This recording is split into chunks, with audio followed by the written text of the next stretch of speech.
విద్యాశాఖ contract outsourcing part time ఉద్యోగుల న్యాయమైన డిమాండ్లకు యూటీఎఫ్ తరపున పూర్తి మద్దతు ఉంటుందని యూటీఎఫ్ నాయకులు నగేష్ తెలిపారు. కాకినాడ ధర్నాచౌక్ వద్ద విద్యాశాఖ కాంట్రాక్ట్ అవుట్సోర్సింగ్ పార్ట్ టైం ఉద్యోగుల సంఘం కాకినాడ జిల్లా ఆధ్వర్యంలో వారి న్యాయమైన డిమాండ్ల సాధనకు చేపట్టే నిర్వధిక సమ్మె రెండో రోజు జిల్లా నలుమూలల నుండి పెద్ద సంఖ్యలో ఉద్యోగులు తరలివచ్చి సమ్మెలో పాల్గొన్నారు.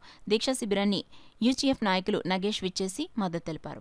ఈ సందర్భంగా నగేష్ మాట్లాడుతూ సమ్మె చేస్తున్న ఉద్యోగుల న్యాయమైన సమస్యలను ప్రభుత్వం తక్షణం పరిష్కరించాలన్నారు.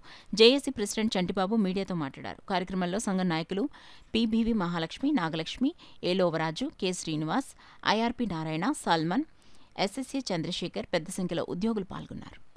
ఈనాడు న్యాయమైనటువంటి డిమాండ్స్ నెరవేర్చమని మేము సమ్మె చేయడం జరిగింది.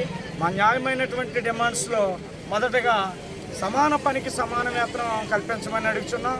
ఎందుకు ఈ సమాన పనికి సమాన వేతనం కల్పించమంటున్నాం? అదేవిధంగా ఉద్యోగ భద్రత కల్పించమని కూడా అడుగుతున్నాం.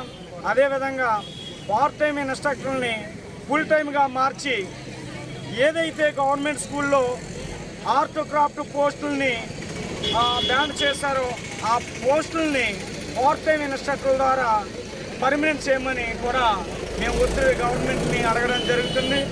అదేవిధంగా మాకు ఈఎస్ఐ, పిఎఫ్ ఇచ్చినటువంటి జీతంలోని కట్ చేసుకోమని కూడా మేము గవర్నమెంట్కి వినతులు పంపించడం జరిగింది.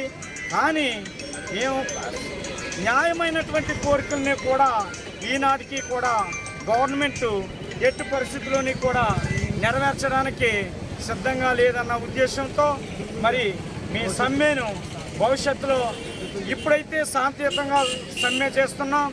మరి రాగల రోజుల్లో గవర్నమెంట్ సానుకూలమైనటువంటి అభిప్రాయాన్ని మా ఎడల తీసుకున్నట్లయితే మేము కూడా సానుకూలంగా ఉంటాం.